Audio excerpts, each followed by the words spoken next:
আসসালামু আলাইকুম ওয়া রাহমাতুল্লাহি ওয়া বারাকাতুহু। দেশ ও দেশের বাইরে থেকে যে যেখান থেকে আমাদেরকে দেখছেন সকলকে স্বাগত জানাচ্ছি আওয়ার ইসলাম স্টুডিওতে। পবিত্র রমজান আমাদের জন্য বরকতময় এক মাস, যেখানে রয়েছে ইবাদতের অফুরন্ত সুযোগ।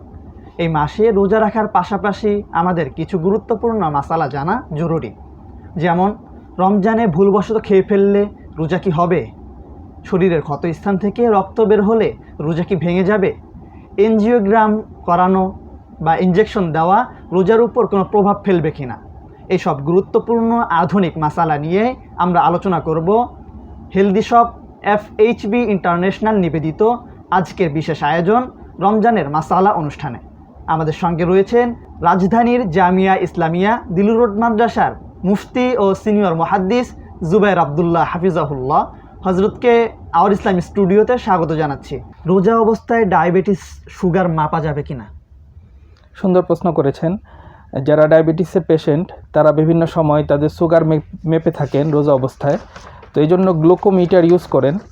তো সামান্য হাতের আঙ্গুলে সামান্য ফুটো করে রক্ত নিয়ে সেটা মাপা হয়। তো রোজা অবস্থায় যদি ডায়াবেটিস মাপার জন্য এভাবে আঙ্গুল ছিদ্র করা হয় তাহলে এর ফলে রোজা ভাঙে না। আমরা এই প্রসঙ্গে একটি হাদিস উল্লেখ করতে পারি। হযরত আয়েশা রাদিয়াল্লাহু তাআলা আনহা বলেন, রাসূলুল্লাহ সাল্লাল্লাহু আলাইহি ওয়াসাল্লাম ইরশাদ করেছেন, ইন্নামাল ইফতারু মিম্মা দাখালা ওয়া লাইসা মিম্মা খারাজা।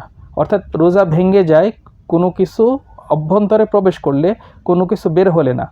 তো রক্ত বের হলে রোজা ভাঙবে না, বরং রোজা অবস্থায় ডায়াবেটিস মাপার জন্য এভাবে গ্লুকোমিটার ব্যবহার করা জায়েজ আছে। মহতারাম, বিষয়টি স্পষ্ট করার জন্য অনেক অনেক ধন্যবাদ। এখন আমরা আপনার কাছে জানতে চাচ্ছি, রোজা অবস্থায় রক্ত দেওয়া বা রক্ত গ্রহণ করা যাবে কিনা? ধন্যবাদ, সুন্দর একটি প্রশ্ন।